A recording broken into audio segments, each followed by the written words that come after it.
Assalamualaikum warahmatullahi wabarakatuh. Waalaikumsalam warahmatullahi wabarakatuh. Bismillahi walhamdulillah. Wassalatu wassalamu ala sayyidina Rasulillah wa ala alihi wa sahbihi wa mawalah. La hawla wa la quwwata illa billah, amma ba'du. Saudara-saudara kaum muslimin yang berbahagia, di dalam kehidupan ini kita senantiasa mengambil iktibar, contoh dan teladan dari orang-orang sebelum kita.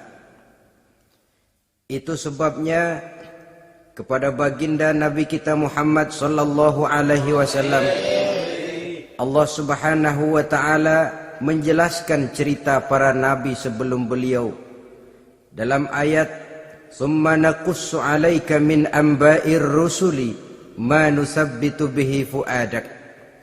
Demikianlah kami ceritakan kepadamu wahai Muhammad sebagian dari kisah para rasul-rasul sebelum kamu yang dengan itu akan memperkuat hatimu, meneguhkan keyakinanmu dan memantapkan pendirianmu.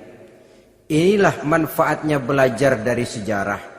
Jadi jangankan kita, baginda Nabi sendiri pun oleh Allah Subhanahu wa taala diceritakan sejarah para nabi sebelum beliau yang dimusuhi oleh umatnya, yang dicaci maki oleh kaumnya, yang terusir dari kampung halamannya, bahkan sampai ada yang terbunuh oleh umatnya. Itu seluruhnya merupakan iktibar manusabbitu bihi fu'adak, untuk memantapkan langkahmu, meneguhkan keyakinanmu dan menguatkan pendirianmu menghadapi perjuangan ini. Sehubungan dengan itu, pada pertemuan kali ini Al-Fakir ingin menyampaikan satu cuplikan kecil dari kehidupan seorang sahabat utama baginda Nabi, yaitu Sayyidina Umar ibn al-Khattab radhiyallahu an. Beliau adalah Umar bin Khattab bin Nufail bin Abdul Uzza dari suku Quraisy golongan Bani Adi. Perawakannya tinggi, kekar dan gagah, melambangkan sifatnya yang pemberani, tegas, dan tidak pernah kenal takut kepada siapapun. Sebelum mendapat hidayah, Umar bin Khattab termasuk orang yang berdiri di barisan orang-orang yang memusuhi umat Islam. Ia terperangkap dalam tradisi jahiliyah, di mana gemar berperang dan bermabuk-mabukan juga merupakan hal-hal yang pernah dilaksanakan dalam kehidupannya sebelum beliau masuk ke dalam agama Islam. Oleh karena itu, dalam kehidupan beragama, hidayah merupakan sesuatu yang penting. Bagaimanapun banyaknya dosa dan kesalahan yang telah dilakukan oleh seseorang, tidak seharusnya menyebabkan ia putus asa dari rahmah Allah. Sebaliknya, bagaimanapun banyak kebajikan dan kebaikan yang sudah dikerjakannya, tidak perlu membuat dia besar hati, puas, bangga, apalagi menjadi lalai karenanya. Sebab kita belum tahu akan bagaimana ujung perjalanan dari kehidupan kita ini. Saudara-saudara, kisahnya pun masuk Islam merupakan peristiwa yang menarik. Pada satu hari, dengan pedang terhunus, Umar bin Khattab menuju Darul Arqam, tempat di mana baginda Nabi biasa berkumpul dengan para sahabat. Melihat mukanya yang beringas, matanya yang nanar, orang sudah menyangka dan mengerti ini tentu akan terjadi pembunuhan. Dalam perjalanan menuju Darul Arqam, Umar bertemu dengan Nuaim bin Abdullah. Nuaim bertanya, "Ya Umar, mau kemana ente?"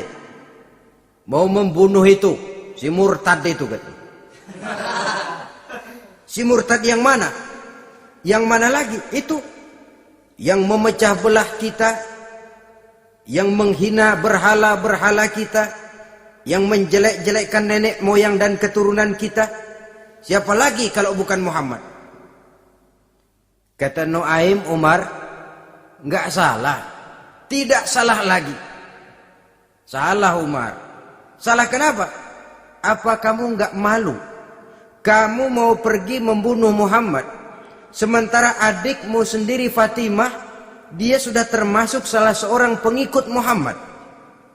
Mendengar ini, muka yang memang tadinya sudah marah dan merah, tambah jadi kelabu. Bukan main mangkalnya Umar bin Khattab. Orang lain dia musuhi, orang lain dia kejar-kejar. Ini malah adiknya sendiri menjadi pengikut dari baginda Nabi.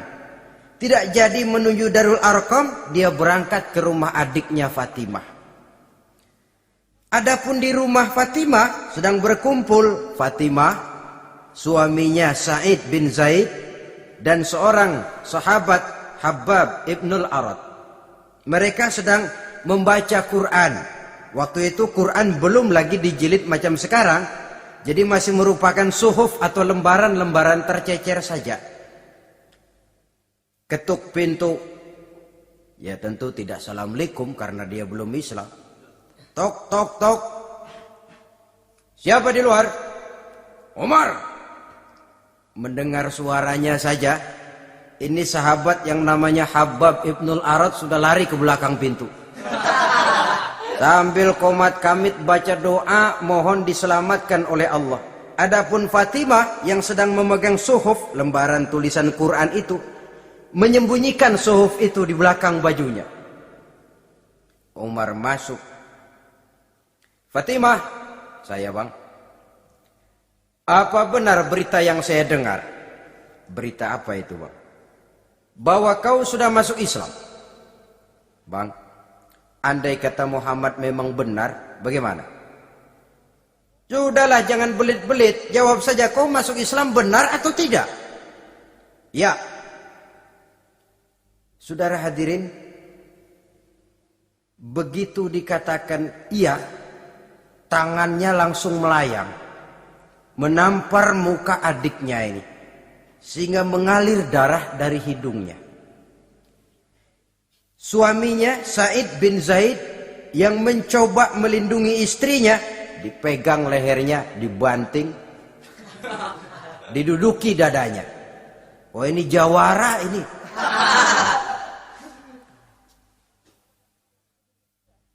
Namun pada saat sedemikian, suara kebenaran terpantul dari mulut Fatimah, adik dari Umar bin Khattab ini. Umar, apakah engkau memukul orang yang bersaksi bahwa tidak ada Tuhan melainkan Allah dan Muhammad Rasulullah? Apakah engkau menganiaya seseorang yang terpanggil untuk mengikuti kebenaran? Manusia macam apa engkau Umar? Saudara, memang dia orang keras, tapi hatinya mudah menerima kebenaran. Sehingga mendengar kalimat adiknya ini tercenung dia sejenak, melongok, bengong kata anak sekarang. Ini kalau tidak karena keyakinan yang mantap, tidak mungkin orang ini anak adik saya ini bicara macam begini. Umar, mengapa engkau memukul orang yang bersaksi bahwa tidak ada Tuhan melainkan Allah dan Muhammad Rasulullah? Mengapa engkau pukul orang yang mengikuti kebenaran menerima hidayah dari Allah? Begitu yakin dan mantapnya, walaupun di tengah satu hal yang sangat menakutkan. Siapa yang tidak takut orang Quraisy berhadapan dengan Umar bin Khattab yang dikenal sebagai singa padang pasir pada waktu itu? Malahan dia termasuk salah seorang jagoan. Di tradisi masyarakat jahiliyah itu ada satu pasar yang namanya pasar Ukaz. Tiap tahun di pasar itu diadakan pesta. Pertama pertandingan syair. Jadi penyair waktu itu jadi kebanggaan. Syair-syair yang menang itu digantung di dinding Ka'bah. Jadi setiap suku akan bangga kalau mempunyai ahli syair yang hebat. Nah, lalu diadakan juga lah perlombaan balap kuda, memanah, termasuk gulat. Lah Umar ini tiap kali pertarungan mesti menang. Belum pernah ada yang berhasil mengalahkan dia. Jawara. Saudara-saudara, mendengar adiknya begitu mantap hatinya, apalagi ketika adiknya berkata begitu, suhuf, lembaran yang disembunyikan di belakang bajunya tersembul. Apa yang kau sembunyikan di balik bajumu itu? Suhuf. Apa suhuf itu? Lembaran Al-Quran. Coba saya lihat. Enggak boleh. Kenapa? Kamu kotor. Orang kotor tidak boleh megang Quran. Saya mau lihat. Enggak boleh. Kalau kamu mau lihat, mandi dulu. Diturutinya permintaan adiknya itu. Lalu diambilnya suhuf tadi. Dia baca. Kebetulan ayat yang dibacanya ayat pertama dari surah Toha yang berlanjut dengan ayat 14 pada surah yang sama. Dia baca, Bismillahirrahmanirrahim. Toha ma anzalna ilaikal Qur'ana litashqa illa tazkiratan liman yakhsha. Toha, tidaklah aku turunkan Al-Quran ini untuk bikin sukar manusia, melainkan merupakan pengingat bagi orang-orang yang takut kepada Allah. Lalu pada ayat ke-14, Innani anallahu la ilaha illa ana fa'budni. Sesungguhnya akulah Allah, tidak ada Tuhan melainkan aku, maka hendaknya hanya kepadakulah kamu menyembah. Wa aqimis sholata li dzikri, dirikanlah salat untuk mengingat aku. Inna sa'ata atiyatun akadu ukhfiha litujza kullu nafsin ma tas'a. Sesungguhnya kiamat itu pasti akan datang, yang sengaja waktunya kami tidak beritahukan kepada kamu semua, untuk kami balas setiap orang tentang apa saja yang telah mereka lakukan dalam kehidupan di dunia ini. Setelah membaca ayat ini, gemetar tangannya. Ah, ini sih nggak main-main ini. Ini belum pernah saya baca ajaran semacam ini. Tidak patut orang yang mempunyai kitab suci semacam ini dimusuhi. Ini sesuatu yang benar, tergetar jiwanya. Hei, Fatimah, Muhammad di mana Muhammad? Saya tidak akan memberitahu kepada kamu. Di mana? Saya tidak akan memberitahu. Lebih baik kau bunuh saya kalau memang maksudmu mau mencelakakan Muhammad. Sama sekali saya tidak akan mencelakakan dia, Fatimah. Kasih tahu saja, di mana dia? Darul Arqam. Bergegas dia menuju Darul Arqam. Di dalam Nabi memang sedang kumpul dengan para sahabat. Termasuk ada Sayyidina Hamzah yang juga terkenal jawara juga. Ketuk pintu. Ketuk pintu. Siapa di luar? Umar. Di dalam ini geger sebagian sahabat. Umar datang ini pasti bencana. Umar datang, wah, kalau istilah kampung, kerok dan urusannya.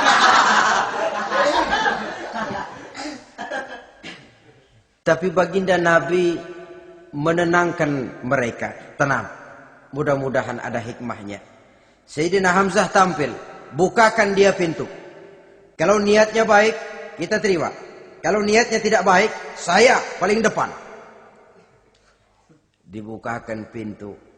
Begitu dibukakan pintu, Umar masuk merangkul baginda Nabi. Kemudian dengan tersendat, Asyhadu an la ilaha illallah wa asyhadu annaka ya Muhammad Rasulullah. Saya bersaksi tidak ada Tuhan melainkan Allah, dan saya bersaksi bahwa engkau hai Muhammad adalah utusan Allah. Sahabat takbir semua, Allahu Akbar, Allahu Akbar. Kegembiraan meliputi suasana ketika itu. Kenapa? Karena sebelumnya dikala Umar belum masuk Islam, dia merupakan ganjalan yang paling dikhawatirkan oleh umat Islam. Setelah dia masuk Islam, jelas merupakan satu keuntungan yang sangat besar. Dan dia tertarik kepada Islam bukan karena bujuk rayu orang, tidak karena diberikan harta, tidak karena diiming-iming oleh kedudukan tinggi.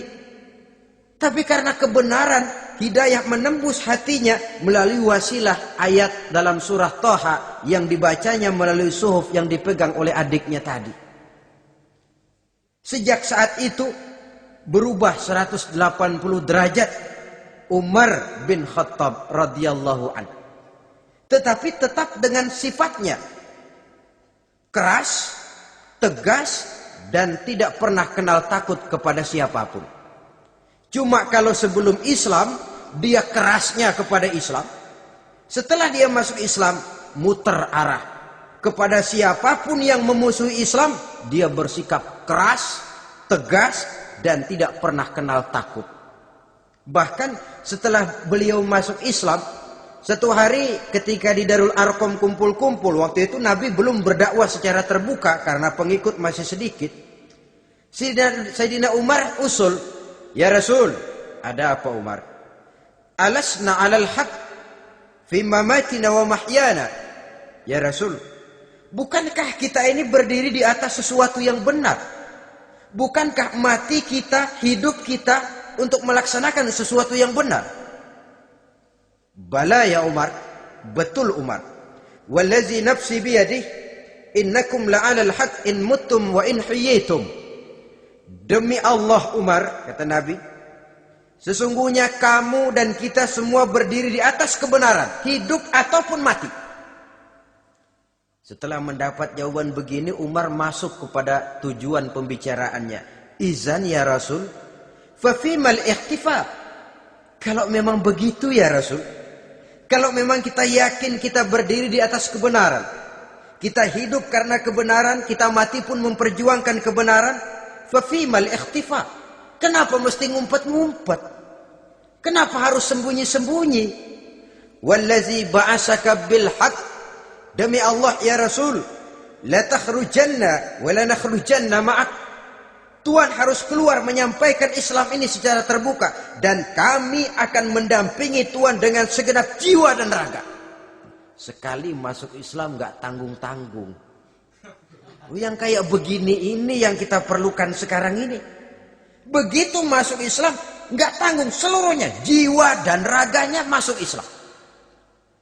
Beliau yang pertama kali mengajukan ide, kenapa harus dakwah sembunyi ya Rasul? Wong kita berdiri di atas kebenaran, memperjuangkan sesuatu yang hak. Kalau kita mati, kita pun mati membela kebenaran. Kenapa mesti fafimal ikhtifa? Kenapa harus sembunyi-sembunyi?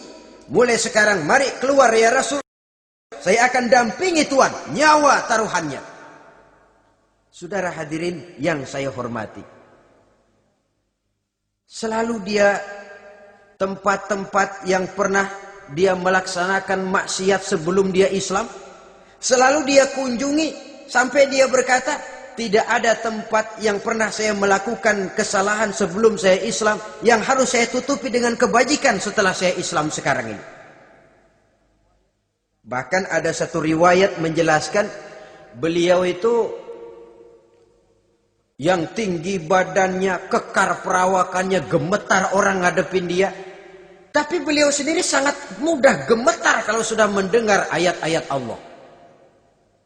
Sehingga ada satu riwayat menjelaskan Sayyidina Umar itu setelah masuk Islam, kalau sholat kadang-kadang bila menoleh ke kanan beliau senyum, bila menoleh ke kiri beliau menangis berurai air mata. Ada orang bertanya, ya Umar, kenapa menengok ke kanan kau senyum, ke kiri kau menangis? Itulah kalau saya ingat jahilnya saya sebelum Islam. Adapun bila saya menoleh ke arah sebelah kanan saya tersenyum, teringat betapa dulu saya membuat berhala dari korma. Saya tumpuk-tumpuk, saya susun begitu rupa. Setelah saya sembah, saya makan itu korma. Gagah betul saya waktu itu, sampai Tuhan pun saya makan.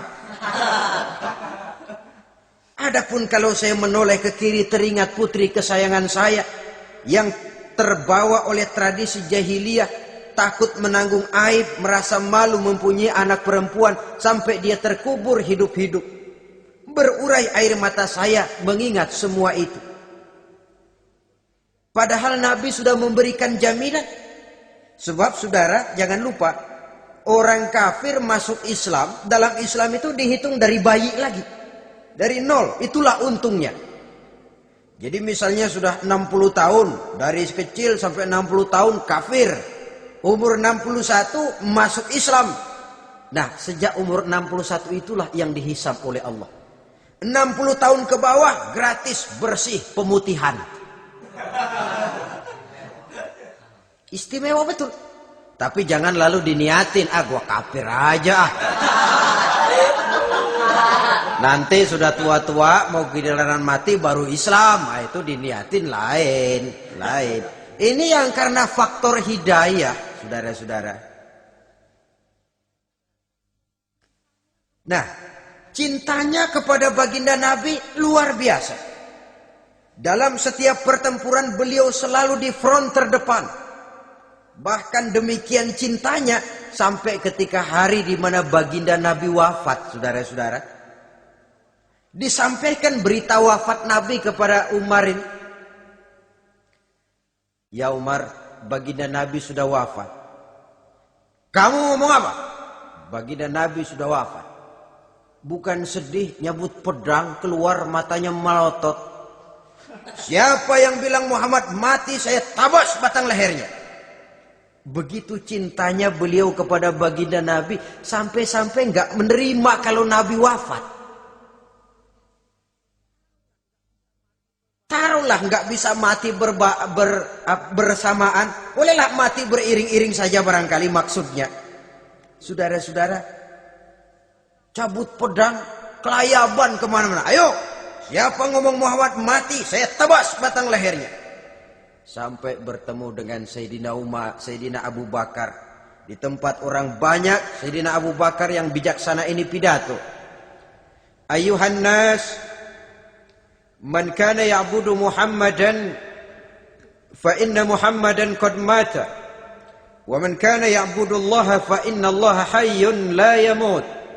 Wahai manusia, barang siapa yang menyembah Muhammad, maka Muhammad sudah mati. Tetapi barang siapa yang menyembah Allah, Allah akan hidup selamanya dan tidak akan pernah mati.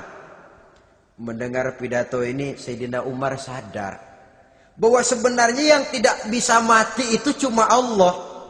Bagaimanapun agungnya baginda Nabi, besarnya baginda Nabi, tinggi akhlak budi pekertinya Nabi, cintanya beliau kepada Nabi, toh Nabi manusia. Dan manusia harus mati. Kemudian dibacakan surah Ali Imran ayat 144. Wa ma Muhammadun illa rasul qad khalat min qablihi rusul afa immata aw qutilan qalabtum ala aqabikum. Muhammad tidak lain daripada manusia, telah datang kepadanya rasul. Apakah jika ia mati engkau kembali menjadi murtad atau mundur ke belakang? Mendengar ayat ini dibacakan, Sayyidina Umar sadar, berurai air matanya, menangis dalam kesedihannya. Ini cintanya yang demikian tinggi kepada baginda Rasulullah sallallahu alaihi wasallam. Begitulah seluruh kesalahan yang dia lakukan pada saat sebelum dia masuk Islam, berusaha dia tutupi dan dia tebus dengan segala kebaikan, pengabdian, perbuatan soleh setelah dia masuk Islam.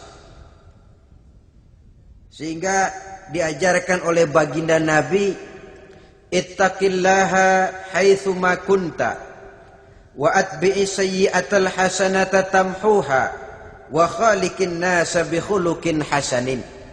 Bertakwalah kamu kepada Allah, kata Nabi, dimanapun saja kamu berada. Jadi takwa tidak kenal tempat. Dimanapun saja kamu berada, bertakwalah kepada Allah. Di rumah takwa, di pasar takwa, di kantor takwa, di tengah orang banyak takwa, pada waktu sendirian takwa. Ittaqillaha haitsu ma kunta. Bertakwalah kau kepada Allah dimanapun saja kamu berada. Jangan takwa pakai tempat. Di masjid takwa, di kantor nyolong. Itu tidak haitsu ma kunta. Yang diajarkan oleh Nabi, dimanapun kamu berada, bertakwalah kepada Allah. Wa atbi'i sayyi'atal hasanah tamhuha. dan iringi perbuatanmu yang salah dengan kebaikan.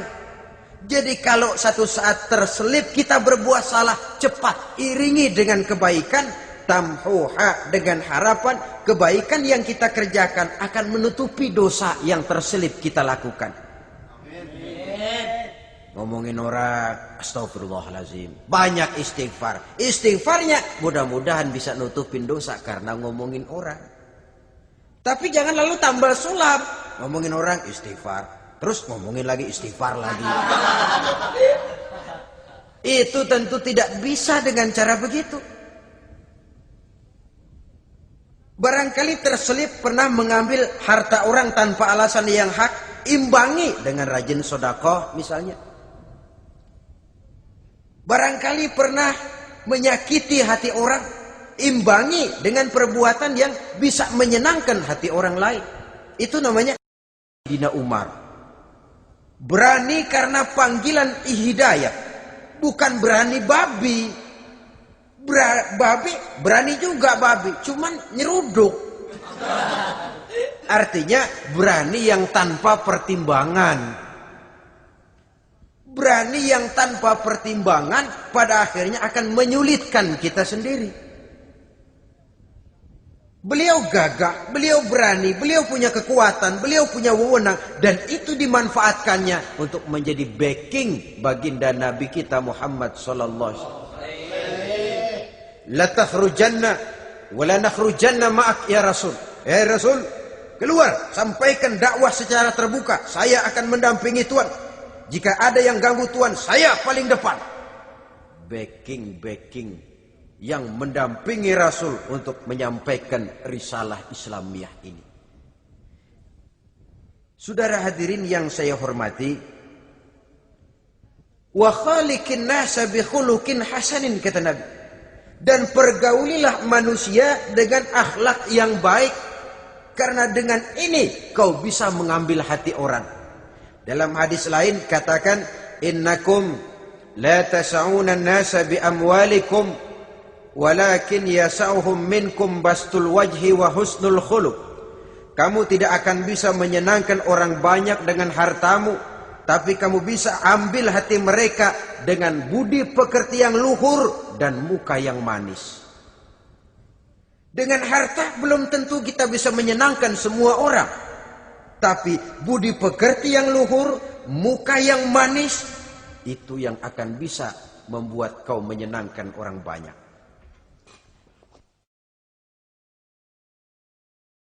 Setelah baginda Rasul wafat,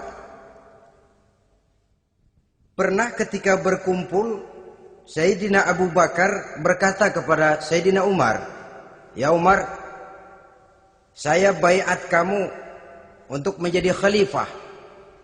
Jawab beliau, sayalah yang akan membaiat Tuan. Tapi Anda lebih utama dari saya Umar. Keutamaan saya akan saya berikan kepada Tuan untuk mendukung kekhalifahan Tuan. Di sini kelihatan wataknya yang tidak ambisius. Gagah, berani, perkasa, tapi tahu diri. Enggak nyelonong. Tidak menggunakan kekuasaannya, kegagahannya untuk maksud yang sewenang-wenang. Oleh karena itu setelah Sayyidina Abu Bakar wafat, beliau dilantik menjadi khalifah, keluarlah pidatonya yang terkenal. Ayyuhan nas, inni qad wullitu alaikum walastu bi khairikum.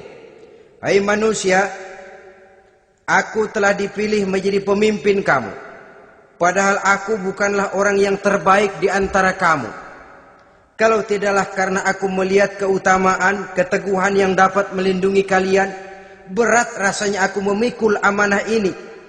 Sebab apa? Alangkah beratnya menunggu datangnya perhitungan di akhirat nanti terhadap Umar. Ini yang jadi motifnya memegang jabatan khalifah. Sungguh berat bagi Umar menunggu datangnya saat perhitungan. Sehingga seolah-olah kalau bisalah jadi Umar bin Khattab saja, jangan jadi khalifah kalau bisa. Tapi moya umat sudah kadang memilih. Sehingga benar kalau dalam Satu hadis Nabi pernah mengajarkan jangan memberikan satu jabatan kepada orang yang memintanya. Sebab orang kalau sudah minta jabatan, apalagi pakai jilat-jilat, pakai upeti-upeti, tentu ada tendensinya. Ada batu di balik udang.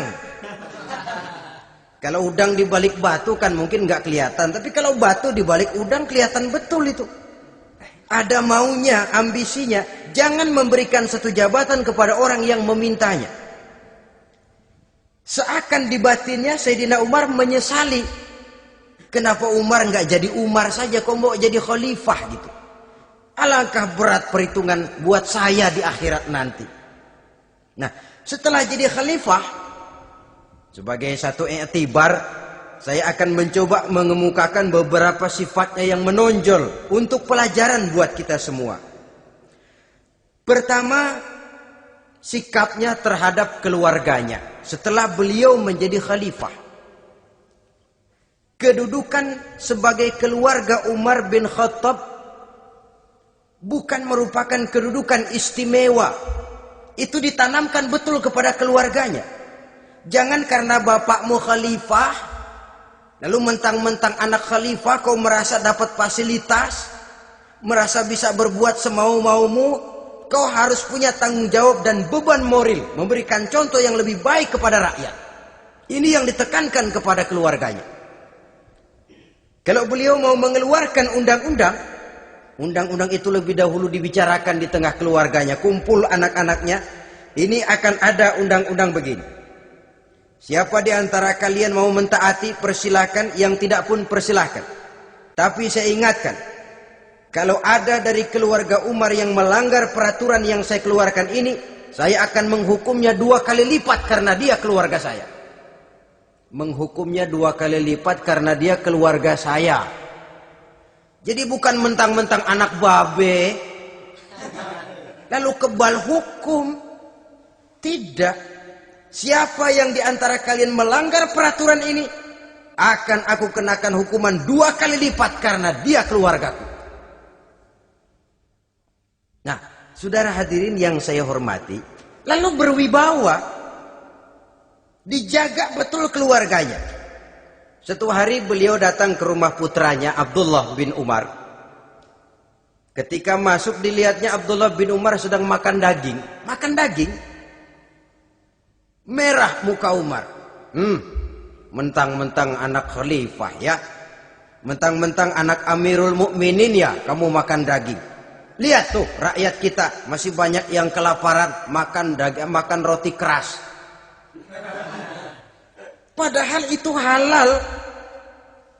Sesuatu yang diperoleh dengan usahanya sendiri. Tetapi begitu hati-hatinya Umar untuk menjaga pandangan orang. Keluarga khalifah merupakan beban moral sebab akan dijadikan contoh oleh rakyatnya. Mentang-mentang anak khalifah ya makan daging. Lihat tuh rakyat, roti keras digarotin. Lain saat beliau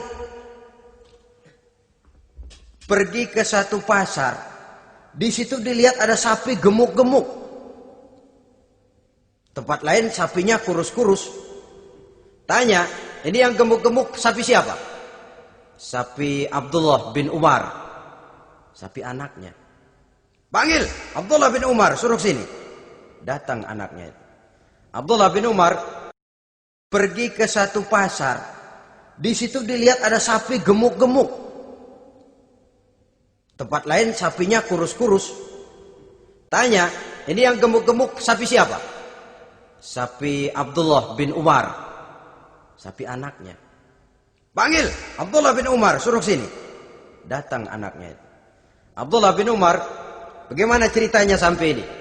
Begini, Babah. Dahulu itu dengan uang saya beli sapi kurus-kurus. Lalu saya rawat. Saya berikan upah orang untuk merawat sapi-sapi itu. Sampai sekarang dia menjadi gemuk. Akan saya jual dan keuntungannya tentu sesuatu yang halal. Subhanallah, kata Umar. Kau ini anak Amirul Mukminin. Jual sapimu. Ambil modalnya, untungnya, masukkan baitul mal untuk urus kepentingan orang Islam. Dia nggak mau anaknya terlibat bisnis, ndompleng kekuasaan ayahnya. Karena mentang-mentang anak khalifah lalu segala macam bisnis lancar. Orang takut karena apa? Anak babe. Ada lagi.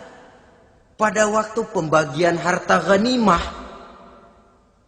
putri beliau yang namanya Hafsah, ini adalah istri baginda Nabi, meminta bagian. Kaum kerabat ayah, ini kerabat khalifah, kitalah dulu kerabat. Kalau kau kerabatku, maka jatahmu nanti dari ayahmu. Harta ini masih lebih banyak dibutuhkan oleh orang-orang Islam. Nanti belakangan, kalau ada sisanya. Belakangan kalau ada sisanya. La haula wala quwata illa billah.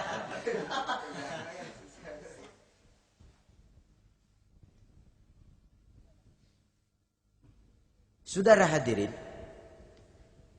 itu terhadap keluarganya. Kemudian apa sifat-sifat yang menonjol dari kepemimpinannya? Pertama, kesederhanaannya. Beliaulah satu-satunya khalifah, Amirul Mukminin, setingkat presiden kalau sekarang, yang punya jubah cuma 2 dan 1 pun punya anaknya. Tambelan lagi. Pernah sholat Jumat terlambat. Beliau naik mimbar untuk khutbah, sebelumnya minta maaf dulu. Saudara-saudara, maaf saya terlambat nungguin baju kering. Seorang khalifah nungguin baju kering. Sederhana dalam kehidupannya. Mari kita ambil satu cerita lagi. Pada waktu beliau jadi khalifah, yang diangkat jadi gubernur di Mesir adalah Amr bin As. Amr bin As hidupnya lebih mirip kaisar. Istananya besar, pakaiannya bagus-bagus. Nah, yang paling mengganggu pikiran Amr bin As, di sebelah istananya ini ada gubuk reot, kepunyaan orang Yahudi lagi. Ini nggak pantas bener, masa di samping istana gubernur ada gubuk reot. Orang Yahudi lagi yang punya. Ini mesti udah bikin saja rencana, panggil dinas tata kota, bikin planning, di sini mau dibangun masjid proyek negara. Bikin gambarnya, susun anggarannya, tender. Saudara-saudara, si Yahudi yang punya gubuk reot dipanggil. Yahudi, ada apa, Pak? Kamu tahu nggak? Enggak. Iya, memang belum saya kasih tahu.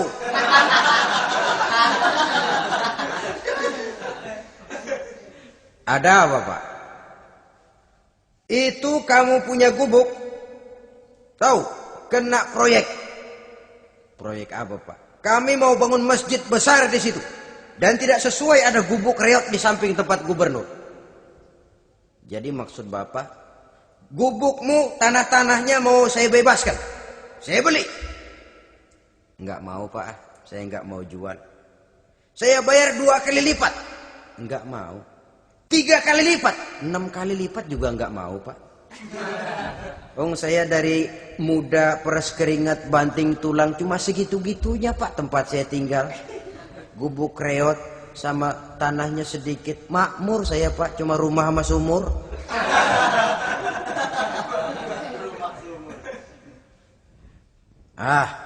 Ini Yahudi kelewatan juga. Akhirnya turun perintah, sudah, kalau dia nggak mau dibebaskan, gusur saja, tarik, ambil bulldozer. Digusur. Yahudi ini berurai air matanya. Aduh, begini jadi rakyat kecil, udah jatuh ketiban ember lagi. Tapi pikir-pikir Amr bin As kan bukan yang paling atas. Dia kan cuma pejabat, masih ada atasannya lagi. Lapor lapor. Yahudi ini berangkat ke Madinah. Bayangkan dari Mesir ke Madinah. Jalan. Di sepanjang jalan dia berpikir membanding-banding. Kalau gubernurnya saja istananya begitu mewah, apalagi khalifahnya. Kalau gubernurnya galak main gusur, apalagi khalifahnya. Dan saya bukan orang Islam, apa dia lemin ngadu? Apa dapat tanggapan? Berangkat dia sambil harap-harap cemas. Sampai di pintu kota Madinah, dia temui orang lagi tidur di bawah pohon korma. Selamat siang, Pak. Ada apa? Pak. Apa? Mau lapor. Lapor apa?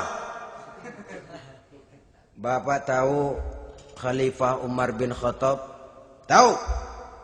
Istananya di mana, Pak? Istananya di atas lumpur. Di atas lumpur. Di atas lumpur. Pengawalnya banyak, Pak. Banyak. Siapa, Pak? Yatim piatu, janda-janda tua, banyak.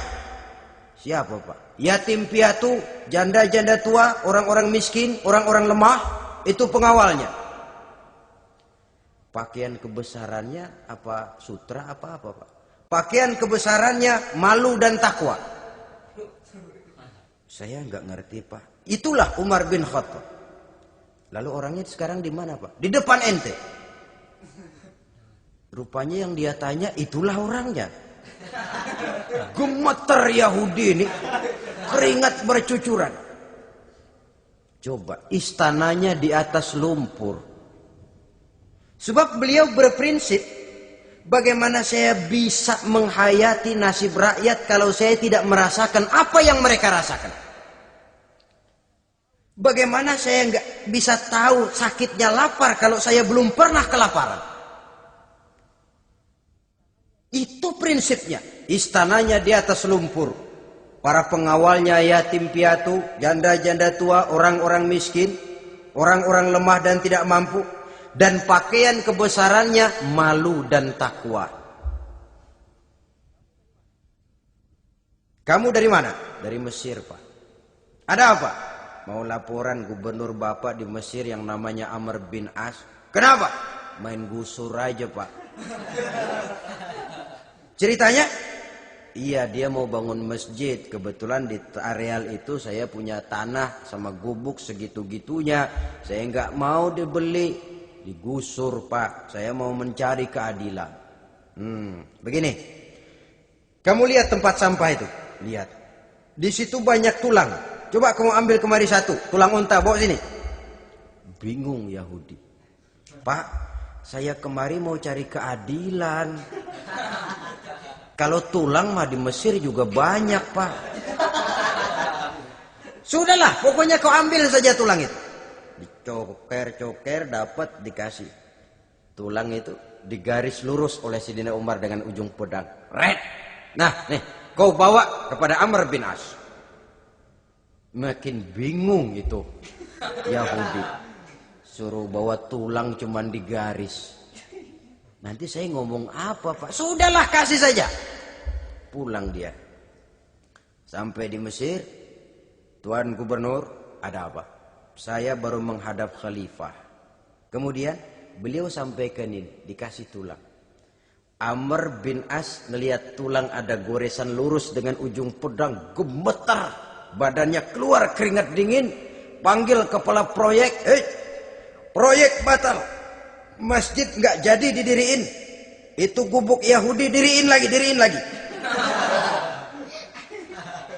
Ini Yahudi makin bengong. Ini gubernur dapat tulang doang segitu takutnya.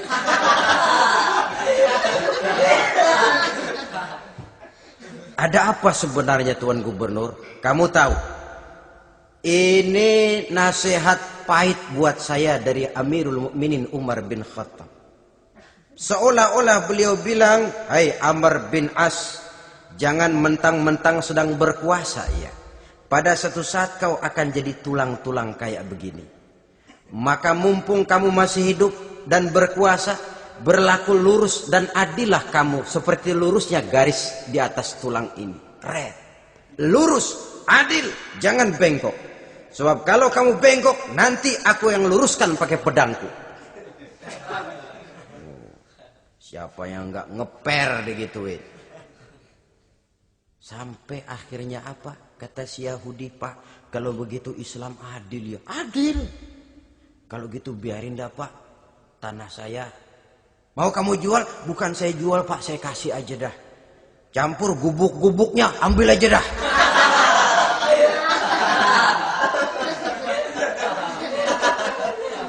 Masuk Islam si Yahudi ini oleh karena keadilan dari Umar bin Khattab. Begitulah kesederhanaan hidupnya. Sampai saudara, yang ironi betul, pernah Utsman bin Affan, Ali bin Abi Thalib, Thalhah dan Zubair kumpul mendengar berita bahwa Sayyidina Umar ini punya hutang. Bayangkan, seorang khalifah untuk melangsungkan hidupnya sampai punya hutang. Padahal Baitul Mal di bawah kekuasaannya. Berunding Utsman, Ali, Thalhah, Zubair. Kalau kita langsung ngomong sama Umar nggak enak dong, dia nggak bakalan terima. Lewat putrinya aja, Hafsah deh. Baik. Hafsah ngomong sama Umar, Abah, kenapa? Bagaimana kalau honor Abah ditambah, ditingkatkan supaya hutang bisa ketutup? Hafsah, saya Abah. Siapa yang nyuruh kamu ngomong begitu? Enggak ada. Ada. Saya tahu ada ini. Kalau enggak ada kamu enggak mungkin ngomong begitu. Tapi orangnya kalau saya tuntut mereka mungkin enggak mau. Sekarang saya mau tanya Hafsah, kau kan istri Rasul, betul? Nah, saya mau tanya, suamimu makanannya apa? Daging? Bukan. Roti. Tempat tidurnya kasur empuk? Bukan. Kain kasar yang kalau musim panas kami bentangkan, kalau musim dingin separuh buat tidur, separuh buat selimut. Pakaian yang dibelikan untukmu berapa banyaknya? Cuma 2. Nah, itu guru saya. Orang yang paling saya cintai dan itu yang saya ikuti. Bahkan setelah beliau wafat, Sayyidina Umar ini hutangnya ditanggungkan kepada anaknya Abdullah bin Umar dan itu pun dilunasi dengan menjual rumahnya. Sehingga rumahnya itu disebut Darul Qadha, rumah bayar hutang. Begitu kesederhanaannya. Jadi nggak pakai aji mumpung jadi khalifah lalu kayak ikan gurita, tangan yang mana aja megang. Itu kan mental monyet. Monyet itu kan begitu. Tangan megang kiri kanan, mulut ngawal, kaki megang, temennya dikasih masih ngerampas juga. Monyet rakus betul itu. Itu kesederhanaannya. Kenapa kesederhanaan ini timbul? Karena sikap zuhudnya. Zuhud itu tarkud dunia li ajlil akhirah. Orang yang mengambil dunia hanya yang diperlukan dengan lebih mengutamakan kehidupan akhirat. Watak zuhudnya yang sangat menonjol. Dialah pahlawan yang paling berani di medan perang. Dialah imam yang paling khusyuk di masjid. Dan tidak jarang kalau sholat sendiri, begitu membaca ayat yang menceritakan neraka, nangis berurai air matanya. Saudara hadirin ma'asyiral muslimin rahimakumullah. Jadi kesederhanaan dan kezuhudan ini bukan lewat teori disampaikan oleh Umar. Bukan lewat penataran seluruh aparat, tidak. Lewat contoh konkret, inilah saya, contoh sederhana dan zuhud. Bagaimana saya akan bisa merasakan penderitaan rakyat kalau saya sendiri tidak pernah menderita? Bagaimana saya akan tahu sakitnya lapar kalau saya belum pernah kelaparan? Maka tanpa penataran, tanpa upgrading segala macam, berhasil karena prinsip keteladanan. Beliau jadi contoh utama. Dan sumber utamanya tentu tidak lain karena contoh dari baginda Nabi besar Muhammad sallallahu alaihi wasallam. 2, sederhana, yang kedua zuhud. Yang ketiga, sifat yang menonjol dari kekhalifahannya adalah adil. Kalau sudah bicara soal hukum, dia tidak pernah kenal kompromi. Adalah seorang pemuka Nasrani masuk Islam. Namanya Jabalah bin Aiham. Ketika dia bikin haji, kain ihramnya keinjak orang Arab yang hitam. Badui. Jengkel. Dia merasa bekas tokoh. Enak aja nih orang udah jelek nginjak lagi. Ditempeleng orang tadi. Panggil, Jabalah bin Aiham. Panggil. Kau ditampar? Betul Khalifah. Tampar dia. Tampar lagi. Dipukul orang itu. Di depan Sayyidina Umar. Jadi tidak karena kau ini bekas kepala suku, kau ini bekas orang terhormat, lalu ada kebijaksanaan yang tidak bijaksana. Kebijaksanaan yang akhirnya jadi tidak bijaksana. Dan itu memang sudah dimulai dengan memblokir keluarganya. Tidak satu keluarganya pun yang boleh mempunyai perasaan bahwa menjadi keluarga khalifah merupakan fasilitas dan keuntungan. Kau jangan makan di atas punggungku. Kau jangan menikmati fasilitas di atas keringatku. Dan tidak ada keinginan mewariskan jabatan khalifah kepada anak-anaknya. Pernah beliau musyawarah. Saya bingung. Kenapa khalifah? Gubernur Kufah ini sulit nyari orang. Diangkat yang lemah, rakyat ngeluh. Diangkat yang keras, rakyat juga ngeluh. Ada calon khalifah. Kalau ini mah nggak salah lagi nih buat gubernur Kufah. Siapa? Abdullah bin Umar. Anak beliau sendiri. Melotot matanya. Jangan macam-macam kau. Cukup satu orang Umar memegang jabatan ini. Kalau berhasil, kami keluarga Umar sudah merasakannya. Kalau gagal, cukup kegagalan seorang Umar. Tidak berusaha mengorbitkan anaknya. Wah, anak babe diangkat jadi ano. Tidak, malah diblokir. Cari yang lain. Tapi Abdullah bin Umar cukup syarat ya khalifah. Dia orang bertakwa dan soleh. Yang takwa dan soleh bukan cuma anak Umar. Anak orang lain juga banyak yang takwa dan soleh. Itu prinsipnya. Sehingga ketegasannya ini membuat orang jadi sungkan. Dan tidak seorang pun berani kirim-kirim upeti hadiah. Pernah itu ada pejabat dari Azerbaijan kirim makanan. Kue, mending apa? Kue. Gitu dicicipi enak. Enak juga ya kue ini. Enak khalifah. Ini di sana apa makan rakyat biasa? Bukan, ini makanan orang-orang VIP. Nah, dibungkus lagi itu kue. Dibungkus. Ontamu mana? Di luar. Ambil, bawa pulang, serahkan lagi kepada gubernur di sana, kasih tahu salam dari Umar bin Khattab. Kenyangkan dulu rakyat dengan makanan seperti ini. Kita belakangan. Jadi kalau rakyat lapar, saya orang pertama yang akan merasakan kelaparan. Tapi kalau rakyat makmur, biarlah saya menjadi orang terakhir yang kenyang. Kan bagus prinsip itu. Jikalau rakyat kelaparan, saya akan jadi orang pertama yang merasakan lapar. Tapi kalau rakyat makmur, biar saya jadi orang terakhir yang kenyang. Jangan dibalik. Pada saat rakyat kelaparan, dia kekenyangan. Dan selanjutnya, sikap keadilannya ini saudara-saudara menyebabkan hukum lalu jadi berwibawa. Pernah beliau jalan-jalan di lorong kota Madinah di tempat yang namanya Harah bersama Aslam. Ada ibu-ibu anaknya nangis, lapar mah, sabar dikit lagi matang katanya. Memang tuh ibu lagi ngerebus, bunyi air ngegulak, luguk. Umar lihati dari jauh, belum juga matang. Nih anak dari nangis, lapar, sampai capek nangis, sampai tidur. Anak tidur, Umar samperin, Bu, yang masak apa sih kok nggak bisa matang? Saya nggak masak apa-apa tuan. Itu pating kerubuk apa? Ketika dibuka ya cuma air saja. Subhanallah, ibu sudah ngebohongi anak ibu sendiri. Habis harus bagaimana tuan? Saya sudah nggak punya makanan untuk dimasak. Sementara perut nggak kenal kompromi. Jalan satu-satunya ya terpaksa anak saya bohongi.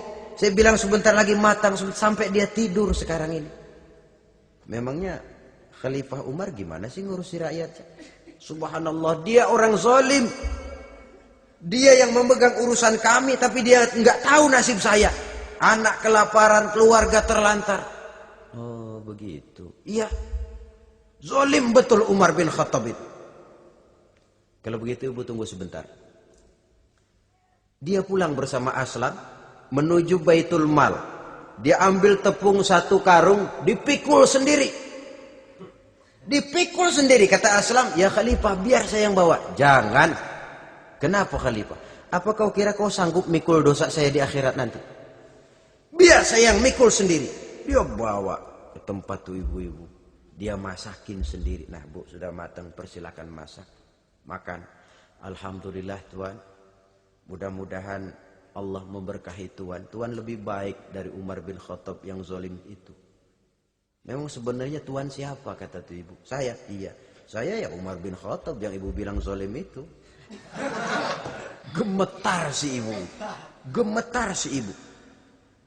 Tapi memang peka dan menghargai kritik orang. Tidak membungkam setiap orang yang nadanya sumbang atau berbeda.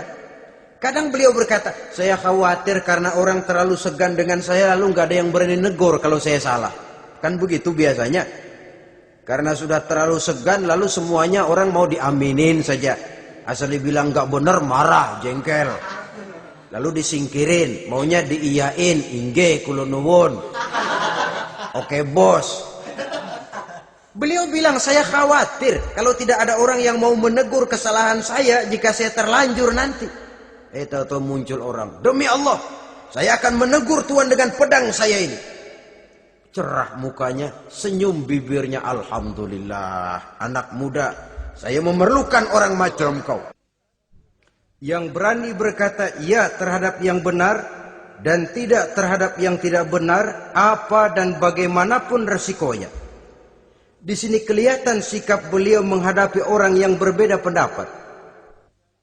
Keadilan, keberanian dan ketegasan, cepat menerima kebenaran, merupakan serentetan dari sifat-sifat utama beliau sejak masuk Islam sampai menjadi khalifah yang kedua. Bahkan dengan jasa beliau, Islam kemudian tersebar, menembus dinding Jazirah Arabia, memasuki Bizantium dan Persia, sehingga beliau juga dikenal sebagai periode Al-Futuhat Al-Islamiyah. Nah, saudara-saudara, inilah cuplikan kecil dari kehidupan seorang agung dan besar yang memang sangat terbatas kata-kata untuk melukiskan kebesaran itu. Namun yang secuplik ini mudah-mudahan menjadi sumbangan moral dalam rangka kita memperbaiki diri menuju kehidupan yang lebih baik. Terima kasih banyak atas segala perhatian. Mohon maaf atas segala kekurangan. Usikum wa nafsi bitaqwallah. Wassalamualaikum warahmatullahi wabarakatuh.